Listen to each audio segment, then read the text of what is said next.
ایک گلدستہ تفسیر سورہ والعصر کا خدمت میں پیش کروں۔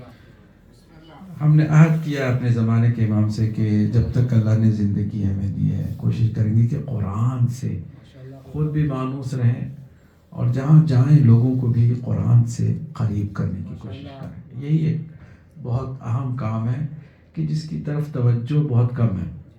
ہم لوگ مفت میں جنت تو پا چکے ہیں نا آلریڈی، شیعہ ہونے کی وجہ سے۔ جنت تو بھئی شیعوں کو نہیں ملے گی، جنت تو پھر کسے ملے گی؟ اگر شیعہ جنت میں نہیں جائیں گے تو پھر جنت میں جانے والا کون ہے؟ پھر کوئی جانے والا ہی نہیں ہے، تو پھر سناٹا سونی سی جگہ ہو جائے گی جنت۔ تو اس کو جنت میں جا کر کے بھی ہم احسان جتانا چاہتے ہیں، ہمارے بغیر تو جنت بھی جنت نہیں ہے۔ تو پہلے سے ملی بھی ہے، سرٹیفکیٹ ملا ہوا ہے، اور لوگوں کے ذہنوں میں بات آ گئی ہے شیعہ ہونے کی وجہ سے، جبکہ سب سے زیادہ شیعوں ہی کو قرآن کی طرف متوجہ ہونا، کیونکہ سرکار نے بالکل یہ نہیں فرمایا کہ صرف میرے اہل بیت کافی ہیں۔ ان بدبختوں نے کہا قرآن کافی ہے، مگر سرکار نے اور پھر اہل بیت نے کبھی یہ نہیں کہا کہ اہل بیت کافی ہے، بلکہ فرمایا انی تارکم فیکم الثقلین۔ دو چیزیں، سب سے پہلے کیا ہے؟ کتاب اللہ، اللہ کی کتاب، وعطرتی، اور پھر میری عطرت ہے۔ ما ان تمسکتم بہما، ان دو سے جب تک تم تمسک رکھو گے، دو سے جب تک تمہارا تعلق قائم رہے گا، لن تضلوا من بعدی، میرے بعد گمراہ نہیں ہو، ہرگز نہیں ہوگے۔ شرط کیا ہے؟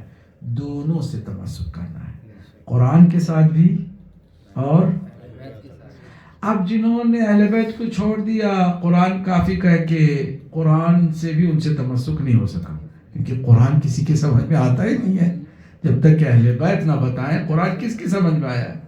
جو ان کی سمجھ میں آ جائے تو ان کے تو سمجھ میں نہیں آیا، لہٰذا قاری بن کر بھی جہنم میں جائیں گے، حافظ بن کر بھی جہنم میں جائیں گے، قرآن کے مفسر بن کے بھی جہنم میں جائیں گے، کیونکہ اہل بیت کو چھوڑ دیا۔ مگر جنہوں نے اہل بیت کی محبت کو اپنا ایمان قرار دیا، جن کو ہم مؤمن کہتے ہیں، جنہوں نے اہل بیت علیہ السلام کے دامن کو کبھی بھی ہاتھ سے نہیں جانے دیا، ان کا ہی فرض ہے کہ وہ قرآن سے زیادہ سے زیادہ تمسک حاصل کریں۔ مولا علی کی سب سے آخری وصیت کیا ہے؟ کبھی پڑھ کے دیکھیں، ہم بار بار ہر لمحہ علی علی کرتے ہیں نا، مولا علی نے کیا آخر میں ہم سے کہا؟ اللہ اللہ، تمہیں خوف دلاتا ہوں اللہ کا، اللہ اللہ اللہ اللہ فی القرآن، لا یسبقکم غیرکم بہ، غیر تمہارا قرآن کے معاملے میں تم سے آگے نہ نکل جائے، تمہیں خوف دلاتا ہوں اللہ کا، تم قرآن سے زیادہ سے زیادہ قریب آؤ، مانوس ہو جو آخری زمانے میں ایمان کو بچانے کا واحد ذریعہ یہ ہے کہ ہم قرآن اور اہل بیت دونوں سے تمسک کو اپنا مضبوط کریں، بڑھائیں، اس کو زیادہ سے زیادہ کریں۔ اس لیے چونکہ مجلسیں تو الحمدللہ خوب ہو رہی ہیں، ہر بہانے پر ایک مجلس ہوتی ہے، اچھی بات ہے، بہت اچھی بات ہے، اس میں مزید فروغ ملنا چاہیے، کمی مجلسوں میں بھی نہیں آنی چاہیے، مگر جس تناسب سے آپ مجلسیں پڑھا رہے ہیں اتنے تناسب سے قرآن کو بھی پڑھائیں، قرآن کی معلومات کے لیے، قرآن کی تفسیر کے لیے، قرآن کی تفہیم کے لیے، قرآن کو پڑھنے سمجھنے سمجھانے کے لیے بھی اتنا ہی ٹائم آپ نکالیں، تب جا کے بیلنس آپ قائم کریں گے اور انصاف کریں گے، ورنہ قرآن شاکی ہوگا، اہل بیت بھی ان سے پہلے شاکی ہوں گے، دونوں شکایت کریں گے۔ قرآن کو چھوڑ دیا تو اہل بیت بھی شکایت کریں گے، قرآن بھی شکایت کرے گا، اور رسول اللہ بھی شکایت کریں گے، اور خدا بھی شکایت کرے گا۔ تو شکایت، ہم نے ایک موضوع ہے اس پر بہت تحقیق کی ہے، اور وہ موضوع کیا ہے کہ روز محشر ہمارے شاکی کون ہیں، شکایت کرنے والے کون ہیں، اور شفاعت کرنے والے کون ہیں۔ شفاعت کرنے والے جو ہماری مشکلات کو حل کرنے کے لیے اللہ کی بارگاہ میں جو میڈیٹر بن کر کے آئیں گے، شفیع بن کر آئیں گے، وہ کون ہے، اور شکایت کون کرے گا ہمارے خلاف، ہمارے خلاف شکایت، اور کس کی شکایت قبول ہوگی، جیسے شفاعت قبول ہوگی۔ یہ ایک بڑا موضوع ہے، تو شکایت میں جہاں اہل بیت ہیں وہیں قرآن بھی ہے. قرآن نے عجیب و غریب رسول اکرم کی شکایت کو اپنے بارے میں اپنے سینے کے اندر محفوظ رکھا. یہ دیکھیں قرآن نے اپنے بارے میں جو شکایت رسول اللہ کریں گے قیامت کے دن اللہ کی بارگاہ میں، ہم اس کو سیریس کیوں نہیں لیتے؟ کسی ان اتھینٹک شاعر کے شعر پہ تو بڑا ہم داد دیتے ہیں،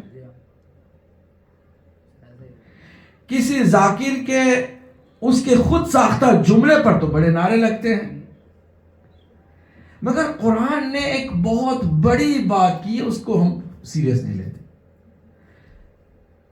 قرآن کہتے وقال الرسول، قیامت کے دن رسول کھڑے ہو کے کہیں گے یا رب، اے میرے پروردگار، ان قوم اتخذوا هذا القرآن مہجورا، اے میرے پروردگار میری قوم نے اس قرآن کو مہجور کر دیا. مہجور کا مطلب جانتے کیا ہے؟ جو لوگ پاکستان سے ہجرت کر کے گئے ہیں یا انڈیا سے ہجرت کر کے پاکستان گئے ہیں، وہ کسی حد تک اس کے مفہوم کو سمجھ سکتے ہیں. ہجرت کرنے کو، جہاں سے آپ ہجرت کر جائیں وہ جگہ ہوتی ہے مہجور. جانتے ہیں ہجرت کرنے والے کا ارادہ کیا ہوتا ہے؟ جب وہ ہجرت کرتا ہے اپنے وطن کو چھوڑ کے نکلتا ہے تو اس کا کیا ارادہ ہوتا ہے؟ حالات کی وجہ سے اس کا یہ ارادہ ہوتا ہے کہ کبھی ہم واپس نہیں لوٹیں گے. اب اس سے اندازہ لگائیں کہ کس قدر شکایت کے اندر سیریسنس ہے، جدیت ہے، کس قدر رسول اللہ نے شکایت میں اپنے اس غم اور دکھ اور پریشانی کو اور اپنے اس غم کو چھپایا ہوا ہے.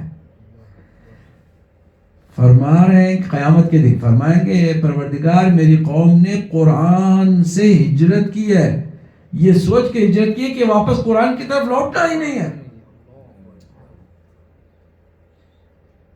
اب بتاؤ یہ رسول جو شافع محشر ہے، شاکی قرآن ہے، شافع محشر بھی ہے، تو کہاں کسی کو جنت مل سکتی ہے جو قرآن کو چھوڑ کے چلیں گے؟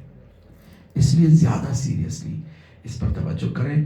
گویا کہ ہم پر ایک بہت بڑی ذمہ داری ہے، اس کو میں احساس کرتا ہوں. کبھی کبھی میرے اندر سکت نہیں ہوتی، رات میں دیر دیر تک سوچتا ہوں کہ کیا کچھ ایسا کیا جائے کہ لوگوں میں شعور آئے، قرآن کی طرف رغبت آئے اور قرآن کی تفسیر کو، قرآن کو سمجھنے کی طرف متوجہ ہوں. قرآن ان کا برا اٹھنا بیٹھنا چلتے پھرتے ان کے ساتھ تک کلام ہو جائے، قرآن کی زبان ان کی زبان ہو جائے. کیا کچھ کیسا کرے کہ بی بی فضہ کو بی بی زہرا سلام اللہ علیہ نے قرآن کی تعلیم کے لیے، آپ کو پتا ہے کنیز بن کے آئی تھی. کنیز کا کام ہوتا ہے ٹوٹل کام کرنا گھر کا. بی بی نے فرمایا کہ میں ایک شرط پہ تمہیں اپنی کنیزی کا حق ادا کر دوں گی، اور تمہیں یہ شرف دوں گی کہ تم 1 گھنٹہ کام کرو تو 1 گھنٹہ قرآن کی تعلیم کے لیے میرے پاس آ کے بیٹھو گی، قرآن سیکھو گی. اور فضہ سلام اللہ علیہ نے بھی اس قدر قرآن کو مانوس ہو کر کے سیکھا کہ کچھ عرصے کے بعد ہر سوال کا جواب وہ قرآن کی آیت سے، ہر سوال ان سے کیا جائے تو وہ قرآن کی آیتوں سے جواب دیا کرتے تھے. تو کیا یہ صرف ان کے لیے یا ہم لوگوں کے لیے نہیں؟ ہم اہل بیت کے ماننے والے ہیں، ہم بھی تو شیعہ ہونے کا دعویٰ کرتے ہیں. قرآن ہمارے لیے ہے. باقی لوگوں نے اہل بیت کو چھوڑ دیا تو قرآن بھی ساتھ ساتھ چھوٹ گیا ان سے. خالی زبانی قرآن ہے تو کوئی فائدہ ان کو اس قرآن سے نہیں ہونے لگا. لیکن جو اہل بیت کی محبت والے انہی کو قرآن کا فائدہ ہونے والا ہے. اس لیے زیادہ سے زیادہ توجہ کرے. اور میں آج چاہ رہا تھا، نیت کر کے آیا کہ آج سورہ عصر کی جو بڑا خوبصورت سورہ ہے، the best constitution of our life. This surah itself is considered to be the constitution of our life. اگر مجھ سے پوچھے نا کہ what is your lifestyle، میں کہوں گا سورۃ العصر. سورۃ العصر از مائی لائف اسٹائل. یہ سورہ ہے, بڑی فضیلت ہے اس کی. میں کچھ روایت پڑھ رہا تھا, اس میں چھٹے امام نے فرمایا کہ جو اس سورے کو نہیں پہچان سکا ہے وہ شیعہ ہو ہی نہیں سکتا, وہ شیعہ ہی نہیں ہو سکتا جو سورے کو نہیں پہچان سکے. کیا بات ہے اس سورے کے کانسٹیٹیوشن ہے. اٹس ویری امپورٹنٹ سورہ. سورہ یہ ہے سورہ عصر, اور اس سورے کو ہم ایک بار پھر اس کی تلاوت کا بھی شرف حاصل کریں. آپ بھی دہرائیں قرآن کو, سننے اور دہرانے اور پڑھنے سب کے جو ثواب ہیں نا وہ سارے آپ سے بہرمان. بسم اللہ الرحمن الرحیم. والعصر والعصر ان الانسان لفی خسر. عصر کی قسم ہے, عصر کی قسم ہے. کون کھا رہا ہے؟ اللہ کو قسم کھانے کی ضرورت ہے؟ قسم کون کھاتا ہے؟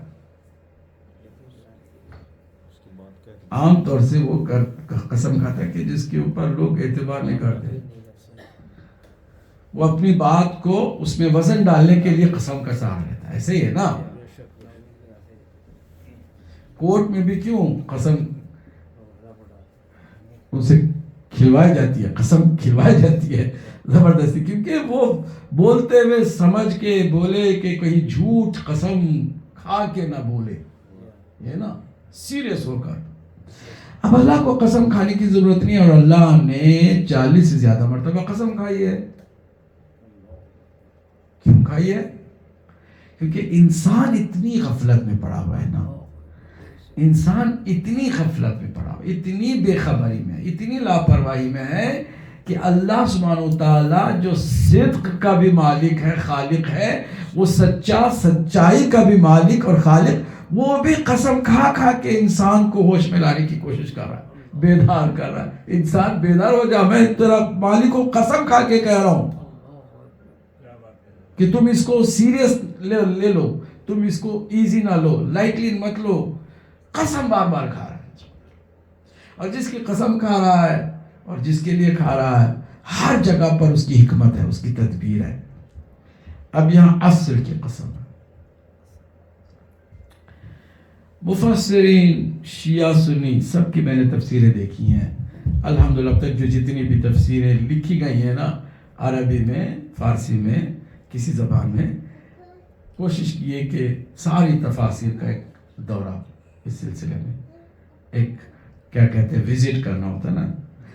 تو ہر مفسر نے کچھ نہ کچھ اس کے عصر پر بات کی ہے, اور اس کا نچوڑ ہم آپ کی خدمت میں پیش کر رہے ہیں کہ تقریباً 7 نظریات بتائے گئے ہیں. Opinions about the word, the term عصر. اللہ نے عصر کی قسم کھائی. عصر کیا ہے؟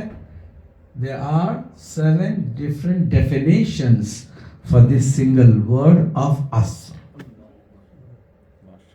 ٹوٹل 8واں کہیں مل جائے تو میں ان کا بہت زیادہ شکر گزار بنوں گا کہ ایک اور انہوں نے تحقیق کر کے اضافہ کر دیا.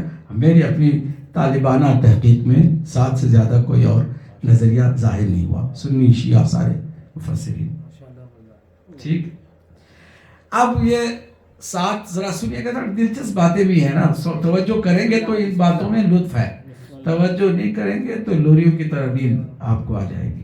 توجہ نہیں کریں گے نا, آہستہ سے بول رہے ہیں مولانا آج موڈ مجلس پڑھنے کا نہیں ہے تو ہمیں سنانے کا موڈ ہے, لوریاں دے رہے ہم سوتے رہے, ہے نا.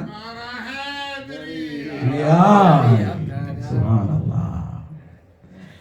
عصر کے 7 ڈیفینیشنز ہیں, ڈیفینیشنز آف the word عصر. Number 1,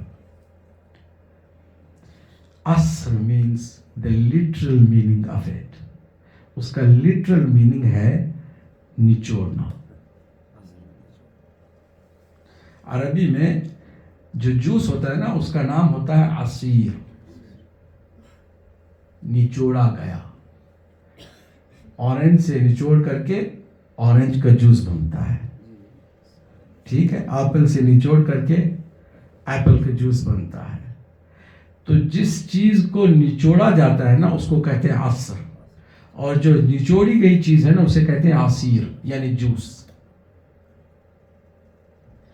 تو بہت سارے مفسرین کہتے ہیں کہ یہاں پر لٹرل معنی مراد ہے، اللہ قسم کھا رہا ہے ٹوٹل کائنات کی خلقت کے نچوڑ کی. ٹوٹل میری ساری مخلوق، ساری کائنات کو میں نچوڑ کے اس کی قسم کھا رہا ہوں کہ انسان گھاٹے میں ہے. مزیدار ہے نا معنی اس کا بھی. کل کائنات کا نچوڑ اس کی قسم کھا کے کہہ رہا ہوں کہ انسان گھاٹے میں. ان الانسان لفی خسر، بے شک انسان گھاٹے میں ہے. انسان is at the state of losing. He is a loser. Indeed he is a loser by عصر. اب یہ ایک معنی ہو گیا. بعض مفسرین کہتے ہیں نہیں، عصر سے مراد نچوڑنا نہیں ہے، وہ تو لٹرل معنی ہے. اس سے مراد خود جو ٹائمنگ میں عصر کا ٹائم ہے نا وہ ہے. اللہ سبحانہ و تعالیٰ نے قرآن مجید میں، یہ بھی بڑی دلچسپ بات ہے، غور سے سنیے گا.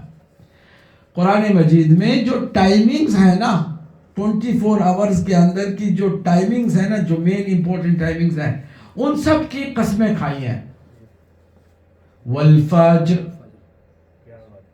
فجر کی قسم.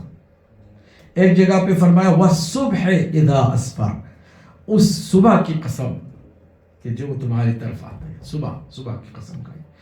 پھر ظہر کی بھی قسم کھائی ہے، والضحیٰ، ظہر کی قسم. پھر اسی طرح عصر کی قسم کھائی ہے اس سورے میں، والعصر، عصر کی قسم. پھر رات کی بھی قسم کھائی ہے اللہ نے، واللیل اذا سجا، رات کی بھی قسم کھائی ہے. ٹھیک، رات کی کھائی ہے، صبح کی کھائی ہے، فجر کی، ظہر کی کھائی ہے، تو عصر کی بھی اللہ نے اس سورے میں قسم کھائی. تو یہاں پر عصر سے مراد کیا ہے؟ وہی عصر کا وقت ہے، evening time. Afternoon, evening time کو عصر کہتے ہیں. ٹھیک ہے، یہ دو نظریے ہو گئے. تیسرا نظریہ یہ ہے کہ والعصر سے مراد زمانہ عصر نہیں ہے، نماز عصر ہے. اللہ نے نماز عصر کی قسم کھائی ہے. اور اس کی اہمیت قرآن میں کہیں اور جگہ پہ بھی بیان فرمائی ہے کہ ایک نماز ہے جس کو صلاۃ الوسطیٰ کہا ہے، درمیانی نماز، جو ساری باقی نمازوں پر غلبہ حاصل کر لیتی ہے فضیلت کے اعتبار سے. اور ہم میں سے بہت سارے اس معاملے میں بھی باقی لوگوں سے بہت پیچھے. عصر کو ہم اہمیت ہی نہیں دیتے. ہم تو زور کے ساتھ ہی عصر کو نپٹا لیتے ہیں، اور کوئی غلط بھی نہیں کر رہے، وہ بھی سنت رسول صلی اللہ علیہ وآلہ وسلم. صلوات تو پڑھ دیں.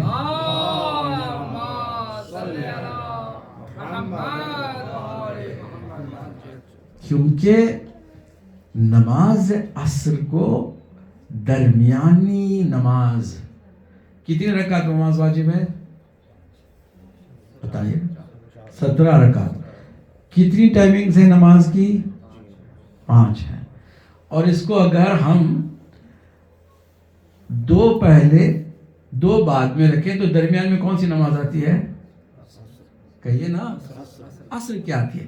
فجر کی نماز پڑھ لی آپ نے، ظہر کی نماز پڑھ لی، 2 ہو گئے. اب عصر کے وقت بعد میں جو نماز آنے والی وہ بھی 2 ہیں، مغرب کی اور عشاء کی. جو درمیانی والی نماز ہے وہ کون سی ہے؟ عصر ہے. اس کی بڑی اہمیت ہے. اللہ نے عصر کی نماز کی قسم کھائی ہے. نماز عصر کی قسم، انسان گھاٹے میں ہے.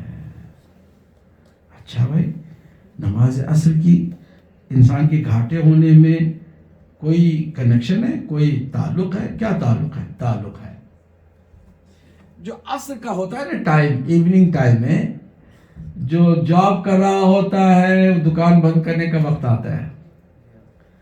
جو بزنس کر رہا ہوتا ہے نا، وہ صبح سے لے کے شام تک اسی عصر کے وقت تک کرتا ہے، اور پھر اس وقت اسے اندازہ ہوتا ہے کہ آج دن بھر جو اس نے محنت کی ہے، کمائی کی ہے یا نقصان اٹھایا ہے، گھاٹا ہوا ہے یا فائدہ ہوا ہے۔ تو اللہ فرما رہا ہے کہ جب تم بیٹھ کے ریئلائز کرتے ہو نا اپنے معمولی دنیا کے امور میں، کہ شام کے وقت میں کہ میں نے آج کا دن جو ہے گھاٹے میں گزارا یا فائدے میں گزارا، میرا بزنس لاس پہ گیا یا فائدے میں گیا، تو میں اسی وقت کی قسم کھا کے کہہ رہا ہوں تم گھاٹے میں ہو۔ Does it make sense? Obviously it does. یہ تیسرا معنی ہو گیا۔ ہم نے کتنے بتائے تھے معنی؟ 7۔ چوتھا معنی یہ ہے کہ عصر سے مراد ٹوٹل ٹائم ہے، نہ نچوڑ ہے، نہ شام کا وقت ہے، ایوننگ ٹائم ہے، نہ نماز عصر ہے، بلکہ چوتھا معنی کیا ہے؟ ٹوٹل ٹائم، بائی ٹائم، زمانے کی قسم ہے، جو یہ تمہارا ٹائم ہے اس کی قسم اللہ نے کہی۔ کیوں؟ اس سے کیا تعلق ہے؟ اگین گیا وقت ہم لوگوں کو بچپن سے کہا جاتا ہے گیا وقت پھر ہاتھ نہیں آتا، جو چلا گیا وہ چلے گا۔ جیسے یہ گھنٹہ آپ نے گزار دیا، وہ ایک گھنٹہ زندگی بھر آپ کا واپس آنے والا نہیں، ایون اگر آپ چاہیں گے تو بھی آپ اسے واپس نہیں لا سکتے۔ یعنی ٹوٹل جو ٹائمنگ ہے نا ہمارے زندگی کی، ہم جیسے پیدا ہوئے ہماری لائف کا جو میٹر ہے وہ سٹارٹ ہو گیا، ٹک ٹک ٹک ٹک ٹک کرنے لگ گیا۔ تو ایوری سیکنڈ ہمارا اپنی زندگی میں کیا ہو رہا ہے؟ کم ہو رہا ہے، بڑھ رہا ہے؟ کم ہو رہا ہے۔ اللہ فرما رہا ہے جیسے تمہاری زندگی کا چلا ہوا ہے میٹر، اور ہر لمحہ تم کو تمہاری زندگی سے کم کر کے اللہ نقصان میں رکھ رہا ہے۔ اس ٹائم سے تمہاری لائف دن بدن، گھنٹہ بگھنٹہ، لمحہ بلمحہ کم ہو رہی ہے۔ ایسے ہی ہے نا؟ ایک گھنٹہ گزر گیا تو ہم ایک گھنٹے میں اپنی زندگی کو کھو گئے، ہم نے کھو دیا۔ 2 گھنٹے گزر گئے، 2 گھنٹے کھو دیا ہم نے۔ ایک دن ایسے ہی سوتے میں گزار دیا، وہ ایک دن نکل گیا ہماری زندگی سے، وہ واپس پھر آنے والا بھی نہیں ہے۔ تو اللہ قسم کھا رہا ہے زمانے کی کہ اس زمانے میں تم دیکھو کہ ہر گھنٹہ تمہاری زندگی کو کم کر رہا ہے۔ You're losing simultaneously. You're losing second by second. You're at the state of losing. That's why Allah says, by time you are at the state of losing. تم لوزر ہو۔ ان الانسان لفی خسر۔ یہ چوتھا معنی ہو گیا۔ ہم نے کتنے بتائے تھے؟ یاد چل رہے نا؟ 7 ہے نا؟ ماشاءاللہ 7 تک آپ ساتھ دیں تاکہ مفہوم عصر کا واضح ہو جائے۔ 4 معنی ہو گئے عصر کے۔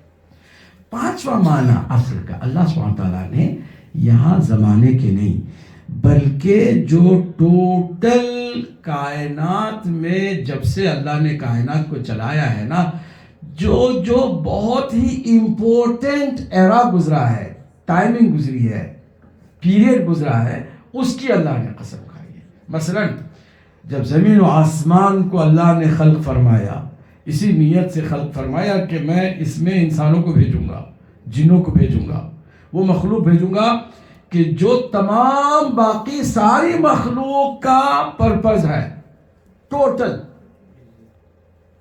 سب کچھ اس کے اختیار میں دوں گا، انسان کے اختیار میں، ٹو یوٹیلائز them all۔ یہ سورج، یہ چاند، یہ ستارے، یہ زمین، یہ آسمان، یہ پہاڑ، یہ درخت، یہ سب کچھ کس کے لیے؟ کہیے کس کے لیے؟ انسان کے لیے۔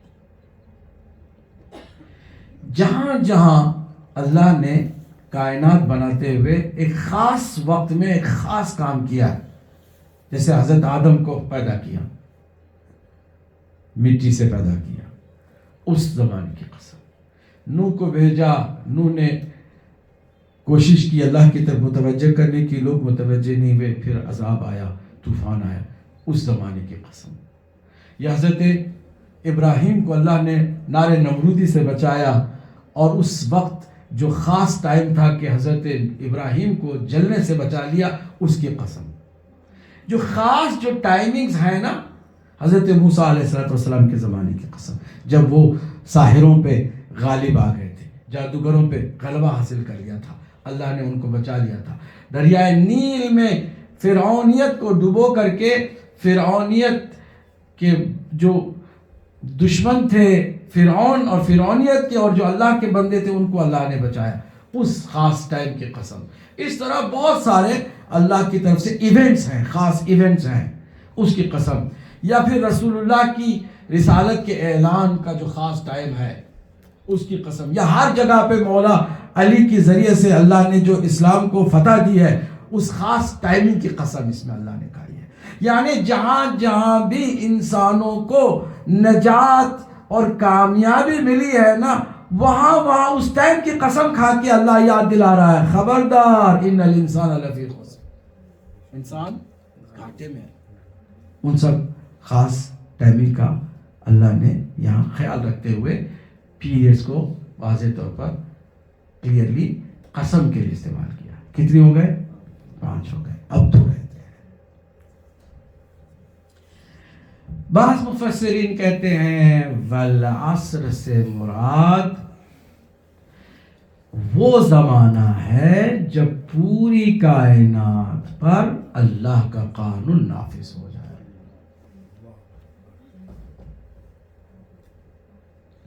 کیونکہ دین کو اللہ نے اسی لیے بھیجا تھا نا، 1,24,000 انبیاء مسلسل محنت کرتے رہے، اسی لیے کہ انسان بالآخر آخر میں الٹیمیٹلی ولنگلی میرے دین کو قبول کر لے اور زمین پر اللہ کی حکومت قائم ہو جائے۔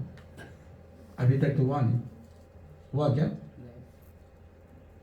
خود قرآن کہہ رہا ہے کہ نہیں ہوا۔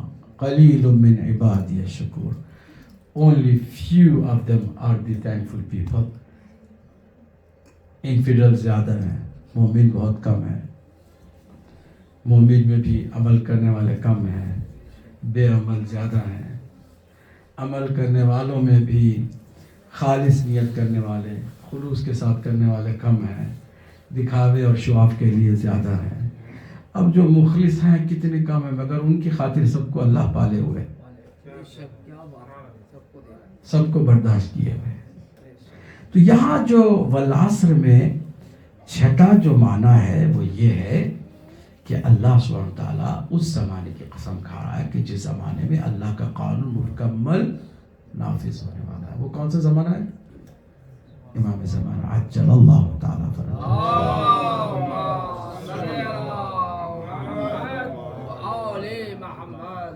7واں اور بہت دلچسپ معنی عصر کا یہ ہے کہ اللہ سبحانہ وتعالیٰ والعصر کہہ کے قسم زمانے کی نہیں، امام زمانے کی کھائی۔ والعصر سے مراد امام العصر، زمانے کے امام کی قسم، ان الانسان لفی خسر، بے شک انسان گھاٹے میں ہے۔ اچھا، پھر امام زمانے کی کیوں قسم کھا ہے؟ کیونکہ ہر انسان کے کامیاب ہونے، ناکام ہونے، فائدہ مند ہونے اور گھاٹے میں ہونے کا معیار امامت ہے۔ پرکھا کیسے جائے گا کہ کون نقصان میں ہے، کون فائدے میں ہے؟ دیکھا جائے گا کون امام کے ساتھ ہے اور کون امام کے خلاف ہے۔ جو امام کے ساتھ ہوگا وہ فائدے میں ہے، اور جو امام کے خلاف ہوگا وہ گھاٹے میں ہے۔ ان الانسان لفی خسر سے مراد چھٹے امام فرماتے جو ہماری امامت کے منکر ہیں وہ گھاٹے میں ہیں، وہ انسان گھاٹے میں، کہ جو ہماری امامت کے سائے میں نہیں آیا۔ آج بھی کتراتے ہیں نا، اندر سے تکلیف ہوتی ہے، امام حسین کا نام لینا بھی ہے، مگر یہ بھی نہیں کرنا ہے کہ وہی بات کر جائے، پھر شیعہ اور ہم میں فرق کیا رہ جائے گا، اس لیے حضرت حسین کہیں گے جان بوجھ کے. امام، لفظ امام سے ان کو جو ہے نا اتنی ٹینشن ہے. ادھر کہہ دیں گے بخاری، امام بخاری آسانی سے کہہ دیں گے، امام زہبی کہہ دیں گے. ہر طرح کسی کو بھی امام چپکا دیں گے. یہاں ساری غیرت یہاں پر آ جاتی ہے کہ نہیں، امام حسین کے ساتھ حسین امام نہیں کہیں گے، حضرت حسین کہیں گے، یا حضرت حسن کہیں گے، حضرت علی کہیں گے. امام علی کبھی ایک بھی سنی سے آپ نے نہیں سنا، عجیب بات نہیں ہے. کبھی بھی ان کو کہا جاتا نا باقی سب کچھ کہو مگر امام کا نام ان کے ساتھ، کیونکہ اصل میں بنیادی جو حق و باطل میں فرق ہے نا، یہ دوسرے لفظوں میں ایمان میں اور خسران میں جو فرق ہے وہی امامت کا سارا معاملہ یہی ہے. اللہ نے اسی لیے فرمایا کہ قیامت کے دن کبھی نہیں فرمایا کہ میں ہر امت کو اس کے نبی کے ساتھ محشور کروں گا. کہیں نہیں ہے، کوئی آیت نہیں ہے قرآن مجید میں کہ یہ فرمائے کہ ہر امت کو ہم اس کے نبی کے ساتھ محشور کریں گے، ہر امت کو اس کے نبی کے ساتھ بلائیں گے. نہ کہیں پر بھی نہیں ہے، بلکہ قرآن میں واضح طور پہ کیا آیت ہے، یوم ندعو کل اناس بامامہم، ہر گروہ کو انسانوں کے ہم اس کے امام کے ساتھ بلائیں گے. یہ امامت ہے جو معیار ہے. محمد و آل محمد بلند تر صلوات.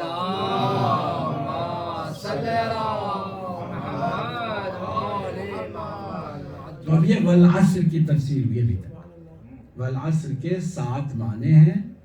ہر مفسر نے اپنے حساب سے جسٹیفائی کیا ہے اپنے معنی کو، اور وہ معنی ہم نے ساتھ کے ساتھ بیان کر دیے. جو لیٹ آئے وہ محروم ہو گئے، اگرچہ شاید یہ ریکارڈ کر رہے ہیں، شاید بعد میں سننے کا کوئی موقع مل جائے. 7 معنی ہیں والعصر کے. عصر اللہ نے قسم کھا کے ایک حقیقت ہمارے سامنے رکھی، ان الانسان لفی خسر، بے شک انسان گھاٹے میں ہے. مسلمان گھاٹے میں ہے، مومن گھاٹے میں ہے، کافر گھاٹے میں ہے نہیں کہا، انسان گھاٹے میں ہے. کیونکہ انسان کو ہم نے بے مقصد پیدا نہیں کیا ہے، بےہودہ پیدا نہیں کیا ہے، بلکہ اسے اس دنیا میں ول پاور دے کر کے بھیجا ہے، ایک ٹاسک کے ساتھ، ایک مقصد کے ساتھ، ایک پرپز کو ساتھ میں بیان کرتے ہوئے بھیجا ہے. اب اس کے ہاتھ میں ہے کہ وہ نقصان اٹھائے یا فائدہ اٹھائے، گھاٹے میں رہے یا فائدے میں رہے. اب وہ کیا کرے گا کہ فائدے میں رہے، اور کیا نہیں کرے گا کہ گھاٹے میں رہے. یہ ہے پورا پیکیج جس کو ہم نے کہا تھا کانسٹیٹیوشن آف آور لائف. ہماری زندگی کا یہ بہترین دستور العمل ہے، دستور العمل ہے. میں نے اس سے پہلے بھی کہا تھا شروع میں بھی کہ اگر آپ سے کوئی پوچھے کہ what is your life style, تو لائف سٹائل میں آپ کہیں گے کہ سورہ عصر میری لائف سٹائل ہے. سورہ عصر از مائی لائف سٹائل. اب یہ لائف سٹائل سورہ عصر کیسے دیکھیں. نقصان ہے، ہر انسان گھاٹے میں ہے. گھاٹے میں ہے کیسے سمجھیں گے؟ اب دیکھیں میں نے اس سے پہلے بتایا، ہر لمحہ ہمیں موت سے قریب کر رہا ہے. ہر لمحہ، ایوری سنگل سیکنڈ ہمیں موت سے قریب کر رہا ہے. ہم لاپرواہ ہیں، ہم ایسے وقت کو ضائع کرتے. کبھی کبھی میں کبھی سوچتا ہوں تو نیند نہیں آتی. واقعی میں ایک ممبر سے کہہ رہا ہوں کہ مجھے نیند نہیں آتی. یار پروردگار، ہماری کتنی محدود تو نے زندگی رکھی ہے، اتنی لیمیٹڈ لائف ہے، لائف لیمیٹڈ ہے، اس میں بھی آرام آدھا ایسے غفلت پہ سونے میں گزر جاتا ہے. سوتے رہو بستر پہ آدھا وقت نکل گیا. اب جو ٹائمنگ ہے اس میں بھی جو جاگتے ہوئے اچھے خاصے ہم وقت ضائع کریں بیٹھ کر کے ٹی وی پر ایسے فضول چیزیں دیکھ کر کے، گیمنگ میں بچے وقت ضائع کرتے ہیں، ہم بھی ان کے ساتھ مل جائیں، فضول کاموں میں وقت ضائع کرتے ہیں. میں حیران ہوتا ہوں، میں سوچتا ہوں کہ اگر کوئی انسان ذرا سوچ لے کہ ایک گھنٹہ اس کا واپس بھی نہیں آنے والا، اس کی عمر بڑھنے والی بھی نہیں ہے، اتنی سی اس میں اتنا سارا وقت ضائع کر رہا ہے. اگر اس کی 2000 عمر ہوتی تو کیا کرتا؟ 10,000 سال کی عمر ہوتی تو کیا کرتا؟ انسان کو اتنی سی اللہ نے زندگی دی ہے، اتنی محدود سی زندگی. حضرت نوح علیہ السلام کے بارے میں ملتا ہے نا کہ 900 سال تو ان کی تبلیغی زندگی تھی، اتنی لمبی عمر تھی. ایک دفعہ بارش سے بچنے کے لیے وہ صاحبان بنا رہے تھے. He was making shelter to protect himself from raining. جبرائیل امین علیہ السلام آ گئے. ہمیں جب فرشتوں کا بھی نام لیتے تو بڑی بے ادبی سے لیتے ہیں. یہ بھی انفارچونیٹلی ممبر سے ہوتا ہے بہت کچھ، جو ہم جو سمجھدار ہیں وہ بھی اس کو ایزی لے لیتے ہیں. نبیوں کا نام بھی بڑا ہم گستاخانہ انداز میں لیتے ہیں. احترام کے ساتھ ان سب کو بڑے سردار انبیاء ہیں، سردار ملائکہ ہیں حضرت جبرائیل امین علیہ السلام، جن کو چادر کساء میں جگہ ملی ہے. ہم اہمیت نہیں دیتے. چلیں، حضرت جبرائیل امین آئے علیہ السلام، کہتے ہیں نوح کیا ارادہ ہے؟ لگتا ہے ہمیشہ تم یہاں رہنے والے ہو گئے ہو. کیا کر رہے تھے؟ صرف صاحبان بنا رہے تھے، بارش سے بچنے کے لیے صاحبان بنا رہے تھے. جبرائیل کہتے کیا ارادہ ہے؟ کیا ہمیشہ رہنا تمہیں؟ موت نہیں آنے والی؟ said no، مجھے پتا ہے، میں ہر لمحہ موت کو یاد کرتا ہوں، مگر یہ صاحبان اس لیے ہے کہ بارش سے بچوں. یہ اللہ نے حکم دیا ہے کہ اپنی صحت کا بھی خیال رکھنا ہے، اس لیے کہا کوئی بات نہیں، ہم اس لیے آئے ہیں کہ بتائیں کہ آپ کی عمر کے 10% بھی لوگوں کو آخری زمانے کے اللہ حیات نہیں دینے والا. They are not going to have only 10% of your age, but they are going to make a big houses, palaces. They think that they are having eternal life in this world. جبکہ ایک جھٹکے میں ان کو موت آ سکتی ہے، ایک لمحے میں ان کی موت آ جاتی ہے، اور کوئی فکس نہیں ہے ٹائم. ان کی ساری جو لائف سپین جو ہے نا وہ بہت کم ہوتا جا رہا ہے، روز بروز کم ہوتا جا رہا ہے. انسانوں کا 60 سال 70 سال 80 سال 90 سال 100 سال میں کوئی بہت جی بہت کمال ہو. مگر ٹائم جو ہے نا انسان کا وقت ضائع کرتا ہے نا، تو اسے اندازہ نہیں ہے کہ یہ جو ہے سرمایہ، یہ سرمایہ اس کی روز بروز کم ہوتا جا رہا ہے، اس کو پرواہ ہی نہیں ہے. Sometimes he satisfied for wasting the time which is not going to be achieved again. The time is going and you're losing and you're satisfied by losing your time, wasting your time. یہ جو خسران ہے اس کو سمجھے اس طرح. ایک عارف نے، ایک بہت خوبصورت بات ہے، سنیں غور سے.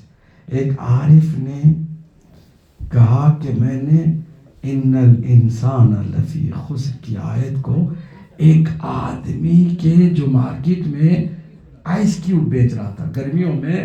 آپ کو پتا ہے نا وہاں جو عرب میں آج بھی لوگ جو ہے نا آئس کیوب لے کر کے بیچتے ہیں. سب کے گھروں میں تو فریج ہوتا نہیں ہے، آپ کی طرح جو ایڈوانس کنٹریز میں رہتے ہیں آپ کو پتہ بھی نہیں ہے کہ آئس کیوبس کی کیا ویلیو ہوتی ہے. وہاں کے زمانے میں دیکھیں کیا کہتا ہے کہ میں نے ایک آئس کیوب بیچنے والے کی ندا سن کے بات سمجھ میں آئی مجھے، ان الانسان لفی خسر کا مطلب کیا ہے.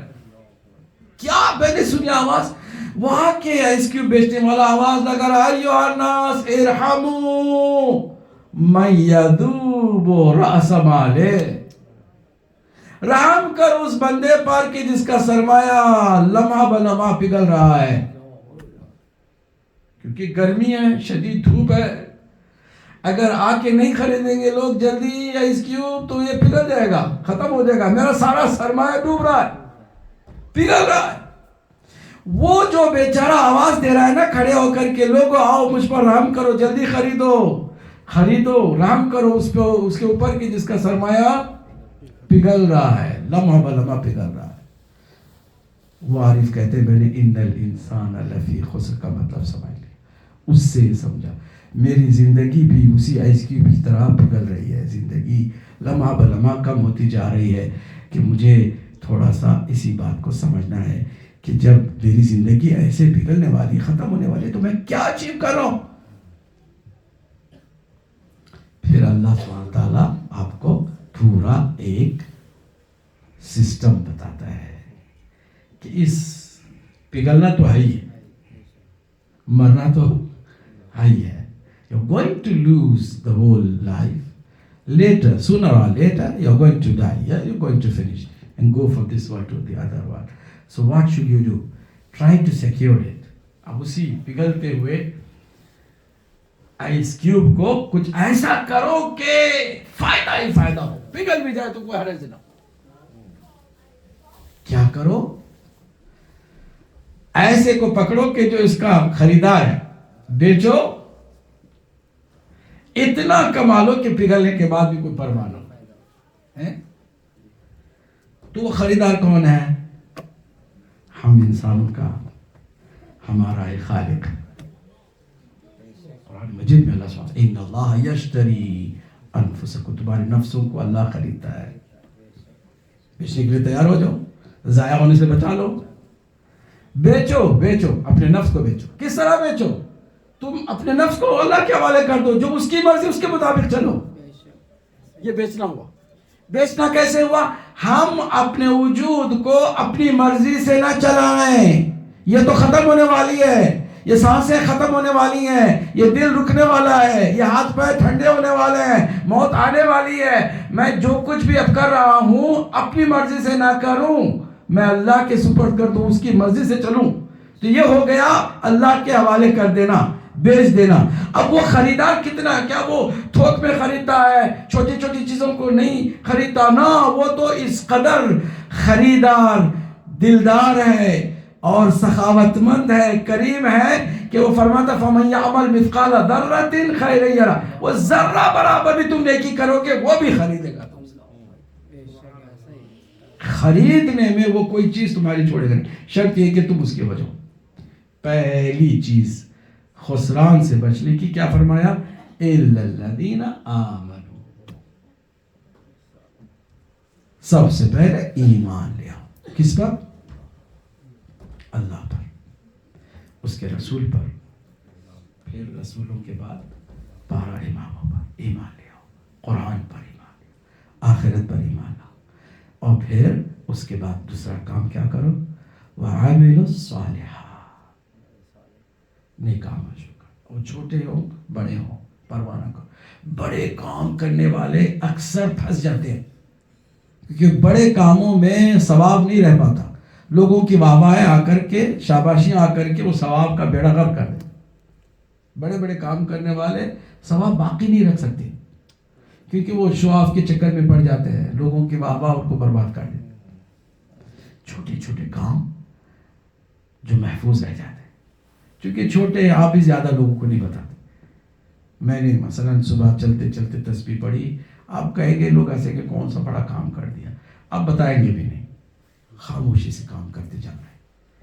آیا ایک جگہ پہ کوئی معمولی سا کوڑا دیکھا, اٹھا دیا, خاموشی سے چپ چاپ چلے گئے. چھوٹے چھوٹے کام, یہ ہے نجات ہمیں دینے والے, یہ ہے ہمیں کامیابی دینے والے. دوسرا کام کیا ہے؟ وَعَمِلُوا الصَّالِحَاتِ. تیسرا وَتَوَاصَوْا بِالْحَقِّ, ایک دوسرے کو حق کی دعوت دیا. خاموشی اختیار مت کرو.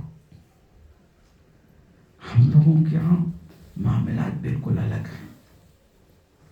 میں دیکھتا ہوں یہ میرا دوست ہے, یہ میری پارٹی کا ہے, یہ میرا ہم خیال ہے, یہ میرا بیٹا ہے, یہ میرا رشتہ دار ہے, بھتیجا ہے, بھانجا ہے, جو بھی ہے, کسی صورت وہ مجھے کور کرتا ہے. غلط کروں تو بھی, صحیح کروں تو بھی. That is totally wrong. قرآن کہتا ہے وَتَوَاصَوْا بِالْحَقِّ, try to preach each other, advise each other about the truthfulness, righteousness, the حق کی طرف دعوت دو. اگر میرا دوست مجھے روکے, کہے کہ قبلہ آپ نے یہ بات غلط کہی, آپ نے بغیر دلیل کے کہی, اور واقعی وہ بات صحیح تھی, تو وہ میرا صحیح معنی میں دوست ہے, وہ میرا دشمن نہیں ہے. اسی لیے چھٹے امام نے کیا فرمایا, بس سمیٹ رہا ہوں باتوں کو, جو لوگ لیٹ آئے ظاہر سی بات, ان کو بھی تھوڑا سا کچھ نہ کچھ میسج جاننا چاہیے کہ نہیں جانا چاہیے. جاندار ایک سلوات پڑھ دیں.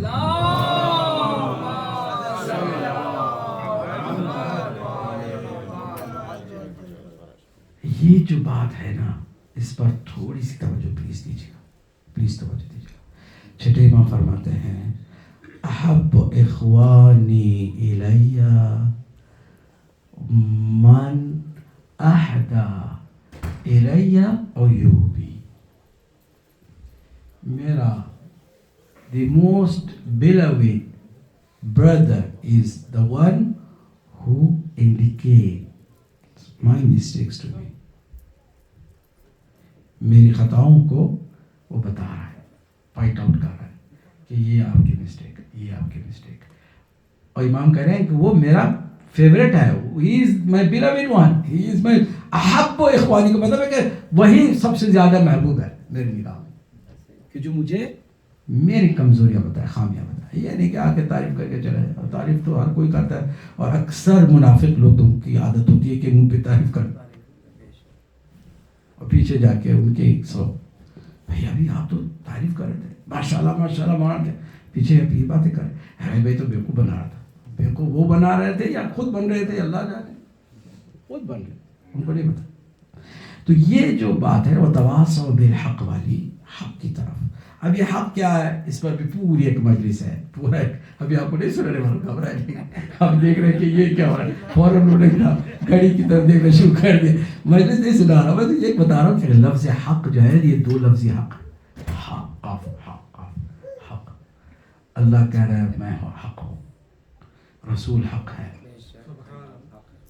قرآن کہیے حق ہے. اور تو اور ایک شخص آیا آ کر کے کہا کہ اس شخص کے بارے میں آپ کا کیا خیال ہے کہ جو خون کھاتا ہے اور حق سے بھاگتا ہے، کہتا ہے کافر ہے.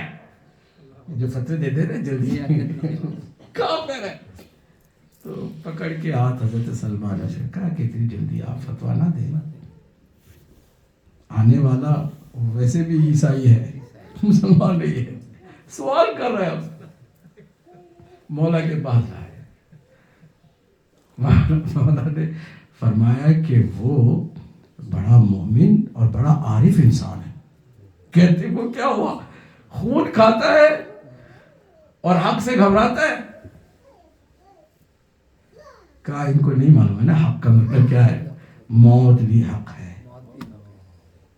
الموت حق، موت کیا ہے، حق ہے. تو موت سے گھبرانے والے کوئی بیوقوف تو نہیں ہوتے نا، بری بات بھی نہیں ہے. موت سے کوئی تھوڑی کوئی جا کے موت سے خواہ پنگا لے کے مر جائے، اپنے آپ کو قتل کرے اور خودکشی کرے، سوسائڈ کرے، یہ تو نہیں کرے گا نا مومن.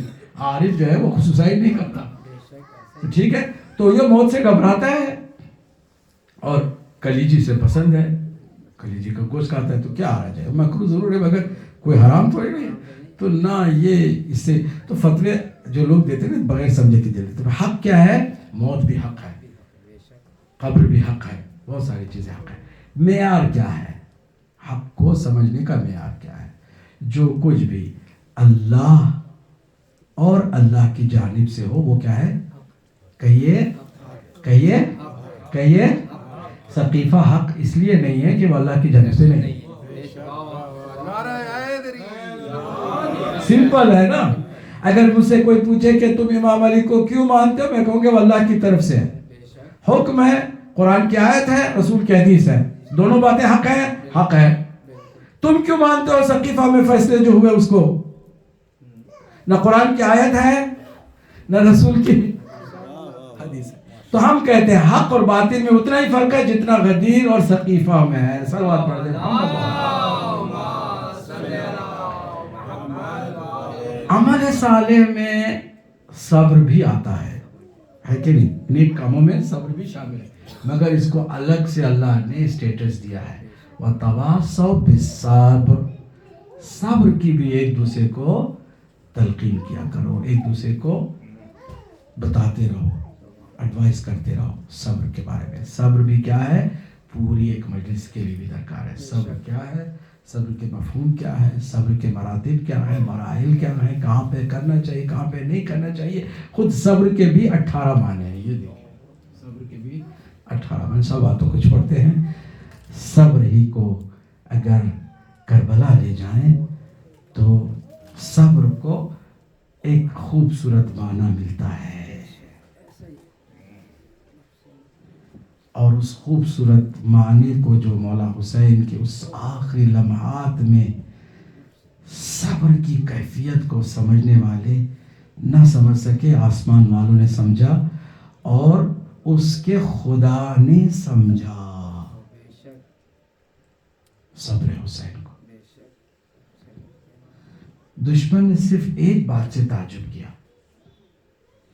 ہم جتنی تکلیف حسین کو دیتے جا رہے ہیں اتنی ہی حسین کے چہرے پر شادابی کیوں آ رہی؟ ہمیں کہا جا رہا ہے نا، ہم مصائب میں رلانے کے لیے مولا حسین کو بھی بہت مجبور بتاتے ہیں، بہت مظلوم، بہت۔ ایسا نہیں تھا، دشمن دیکھتے تھے کہ ہم ظلم پہ ظلم کر رہے ہیں، تیر پہ تیر چلا رہے ہیں، خنجر پہ خنجر چلا رہے ہیں، کبھی اس کے بچے کو مارتے ہیں، چھوٹے ننھے سے بچے کو، کبھی کڑیل جوان کو مار دیتے ہیں، کبھی اس کے ادھے بچے عمر کے بچے کو مارتے ہیں، اس کے بھائی کو مگر اس کے چہرے پر وہ جو نکھار ہے نا وہ بڑھتا جا رہا ہے، بڑھتا جا رہا ہے، بڑھتا جا رہا ہے۔ اس میں کیا بات ہے؟ کسی نے نہیں سمجھا۔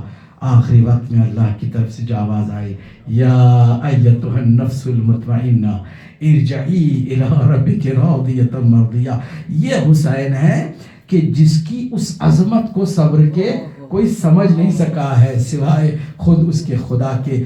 اسی لیے اللہ نے نفس مطمئنہ سے ڈائریکٹ خطاب کر کے فرمایا، لوٹ آ، لوٹ آ۔ کیا اس کا دکھ نہیں ہے؟ کیوں نہیں دکھ ہے؟ اس لیے کہ وہ جہاں صبر ہے، صبر کا پہاڑ ہے، صبر کی انتہا ہے، وہیں مظلوم بھی کربلا میں ہے ایسا کہ خود اس نے فرمایا، انا قتیل العبرات، مجھے لوگوں نے رلا رلا کے مارا ہے، مجھے لوگوں نے رلا رلا کے مارا ہے اور میں کشتے اشک ہوں۔ الا لعنت اللہ علی القوم الظالمین ورضا بقضائه وتسلیم علیہ۔ پروردگار شب جمعہ ہے، ہماری اس مختصر سی عبادت کو قبول فرما، ہماری کوتاہیوں کو، لغزشوں کو، خطاؤں کو معاف فرما، ہمیں قرآن سے مزید متصل ہونے، وابستہ ہونے، قرآن کے مفاہیم سے آشنا ہونے کی توفیق عطا فرما۔ پروردگار قرآن و اہل بیت کے دامن سے متمسک رہنے کی ہمیں توفیق عطا فرما، قیامت تک اور قیامت کے بعد بھی ان دو کے دامن کے ساتھ منسلک رہنے کی سعادت عطا فرما۔ ہمارے والی وارث امام زمانے کے ظہور میں تعجیل فرما، ہم سب کو امام کے اعوان انصار میں شمار فرما، بحق محمد المہدی۔